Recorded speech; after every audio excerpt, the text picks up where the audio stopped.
पढ़ो, हिंदुस्तान को बता दो ये वर्ल्ड वार है, कपाड़ी खींच लो कपाड़ी, हमारे पास सब कुछ हो जाएगा। बड़े बूढ़े बोलते रहे, बोला बुरा दौर है, बुरा वक्त है, हिंदुस्तान को बचा लो। तो सुभाष चंद्र बोस ने भी बोला था तुम मुझे खून दो मैं तुम्हें आज़ादी दूंगा। अरे तो धन भी दे दिया, जवान भी दे दिए, आज़ाद हिंद फौज खड़ी कर दी। तो हिंदुस्तान को डरने की जरूरत नहीं है। नरेंद्र मोदी खड़ा है, ये जबरदस्त नेता आया है हिंदुस्तान में। हम आयरन लेडी के फैन है तो आयरन मैन के भी फैन है हम, ये घबराने की जरूरत नहीं है।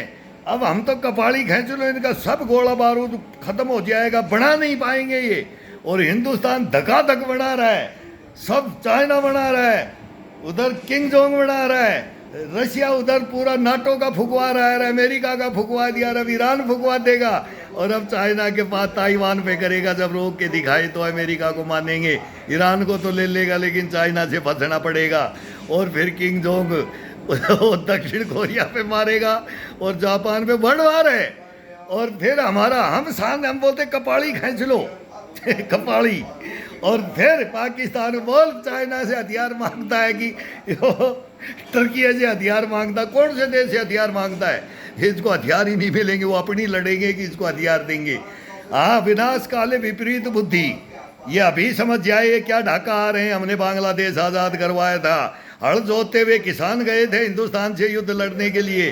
65 में हिंदुस्तान के जवानों की गर्दन काटी थी, जो युद्ध जीत के आए थे, सेना ही तोड़ दी थी, हमारे राजाओं ने सेना तोड़ दी थी। और फिर उनको 71 में याद किया और फिर ढाका को आज़ाद करा के आए। ढाका ने उनको गले लगाया है। विनाश काले विपरीत बुद्धि, ये बांग्लादेश की। अब ममता बनर्जी जाते थे, क्या बात है, बना देती इसको ढाका, ये अलग देश बना देती इसको। प्रधानमंत्री का ये रानी तुतनखामन बनने आई थी, रजिया सुल्तान बनने आई थी। 100% ये हुआ है हिंदुस्तान के अंदर। हम क्या बोलें इसके अंदर, हमारे क्या ड्यूटियाँ लेते हैं, हम क्या बताएं। हमारे को बोलने में भी शर्म आती है। अगर हम देखते थे कि ये हिंदुस्तान है, ये गुलाम बनेगा, ये बना देंगे, गुलाम बना देंगे, इस हिंदुस्तान को नहीं छोड़ेंगे, नहीं बख्शेंगे, खा जाएंगे, नोच लेंगे। ये 100% है, ये 100% है। ये दधीच है मोदी, इसको मोदी को हिलाओ मत, हिले तो गाई नहीं है। 29 में जीतेगा और फिर राज करेगा, और फिर जीत करके फिर ये जब उम्र हो जाएगी उस हिसाब से, अभी नहीं, अभी टाइम नहीं है। अभी इसका काम में लेनी है, इसकी हड्डियाँ भी काम में लेनी है। दधीच है ये, इसको छोड़ना नहीं है कभी, छोड़ के बहुत गलती मत कर देना। ये 100% है। हम डॉक्यूमेंट्स के हिसाब से बोलते हैं, बगैर डॉक्यूमेंट्स हम नहीं बोलेंगे।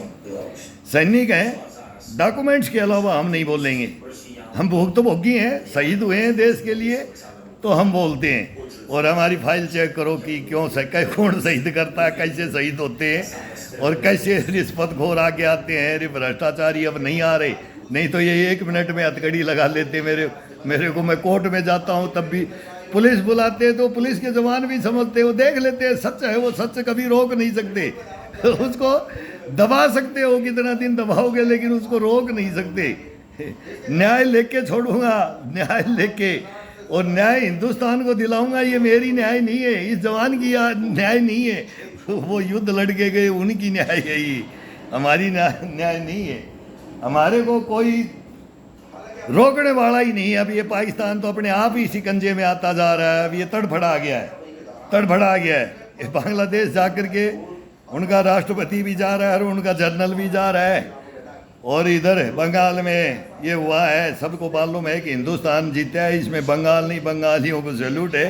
अब बंगाल को सही रास्ते पे ले जाओगी।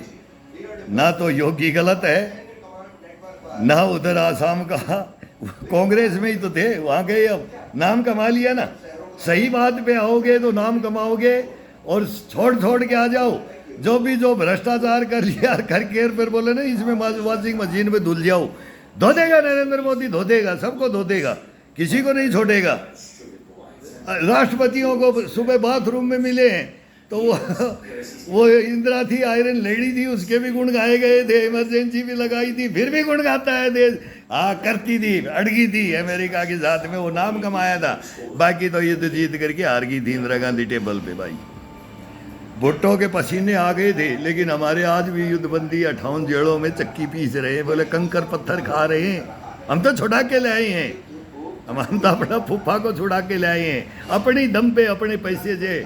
आग लगा दी। मेरा एक चाचा है, वो भी मोहल्ले का, मोहल्ले में सज्ञा ही मानो जो मोहल्ले का है कि गांव का है, उसने अपनी जिंदगी त्याग दी। मैं मेरे बहनोई को लेके आऊंगा, मेरी बहन को विधवा नहीं देख सकता। वो मंगलसूत्र और सब वो करती थी कि मेरा हस्बैंड मरा नहीं, आएगा और लाएगा मेरा भाई, तो लेके आया।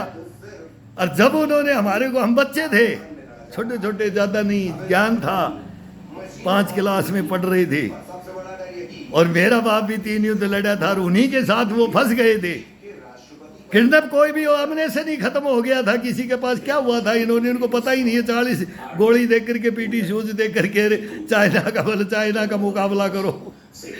उनको बोले बोले हमारे पास लाठियां बनाई, उनको 40 फौज ऑपरेशन देख करके इन्होंने युद्ध हरवा दिया। ना फायर का अटैक दिया, रेयर अटैक का नहीं दिया। बोले रे हम इनको काख में दे दे के मारे, लास्ट में पत्थरों से भिड़ा भिड़ा मारे, लेकिन क्या करे, हथियार नहीं दे, गोलियां खत्म। हमने से नहीं लूट के खा के देश को, जवानों खा देंगे। और 65 में भेजा तो 71 में क्यों याद नहीं किया, और 71 में भेजा तो फिर आप क्यों कर रहे थे। ये मनमोहन सिंह सरकार में क्या हो रहा था उसका फिर मारे हुए हम हैं। तो कब तक मारोगे सैनिकों को, कब तक इनको शहीद करते रहोगे, कब तक हमारे को कब्रों में रखोगे। हमारे को कफनी तो मांग रहे हैं, दे दो, नहीं दोगे। ना हमारे को अरेंजमेंट दोगे, ना हमारे को कफन दोगे, तो मरते रहो, गांधारी का शराब है, लड़ते रहो। वो भी आता है हिस्ट्री में। हमारे को तो जो बोलना है ना, वो अंतरात्मा से, मन से, भुक्त भोगी के कर्मयोगी की बातें करते हैं, झूठ बकवास पाखंड करते नहीं। और भाई ये सुनते नहीं, सुनेंगे तब तक वो आदमी की लाइफ खराब कर देते हैं। बस इनका ये काम है, इनके कोठे भरे रहो और इनके बादशाह रहो, और ये बाकी दुनिया मरती रहो। तो हम नहीं, सैनिक नहीं, जनता मर रही है। अब हम तो वहाँ से आकर के अब कोर्ट कचहरियों में देख रहे हैं, फिर वो सुनते हैं। बोला सर सही बोले मोगे, तो सही तो बोलते हैं, लेकिन ये सुनते नहीं। करोगे क्या, करोगे क्या। तारीख में बुलाते हैं तो बोले जज ही भग्गी, छुट्टी पे बोले इमरजेंसी होगी। तो ये क्या क्या खेल है। थानों में थाना भी कराए, दिल्ली पुलिस आकर के जयपुर में बैठी है, राजस्थान पुलिस को खरीद रही है। मेरी भाई ले लो, वो सारे मुंह छुपाते घूम रहे हैं इंक्वायरी अफसर, दिल्ली के इंक्वायरी अफसर और राजस्थान के इंक्वायरी अफसर मुंह छुपाते घूम रहे, रिश्वतखोर भ्रष्टाचारी देशद्रोही, सामना नहीं कर पा रहे। मैं तो उनको बोल रहा हूँ, मैं तुम्हारी नौकरी नहीं खाऊंगा, लेकिन तुम समझ जाओ किसी के साथ अन्याय होती है। किसी का घर उजाड़ोगे तो तुम्हारा बचेगा नहीं रहे इस भ्रष्टाचार से। बेल्ट दिए, अरे रखवाड़े दिए, तुम खाने वाले मानोगे नहीं क्या।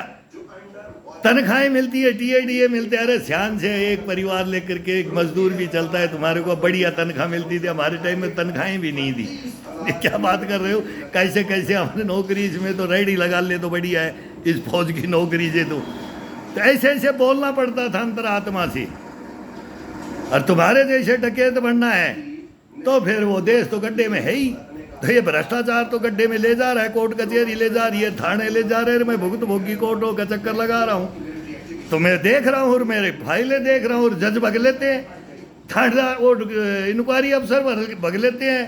तू बच ले, किसी ने रिश्वत मांगी इसे, फिर ये भग लेते हैं, ट्रांसफर करा देते हैं।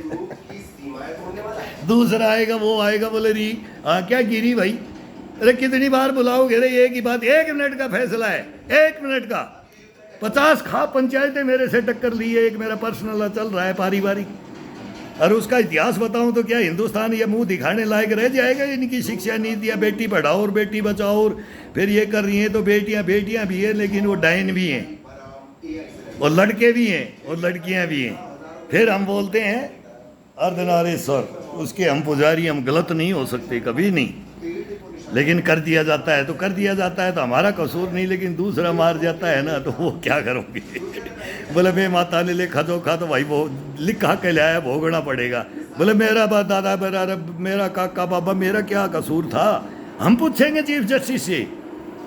बोले ये तो भाई लिखा विधि का विधान था, लेकिन गलत फंसा तो तेरे को मार रखा है, तो ये क्या करे जाए, ये देश ही भ्रष्ट है।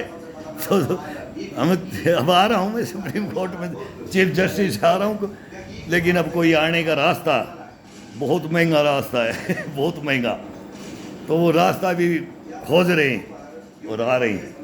बताएंगे हिंदुस्तान के अंदर है कि हिंदुस्तान के अंदर इंसानियत, इंसान मान लो, ऐवान मत बनो और ऐवान मत बनाओ किसी को, नहीं, बिल्कुल नहीं।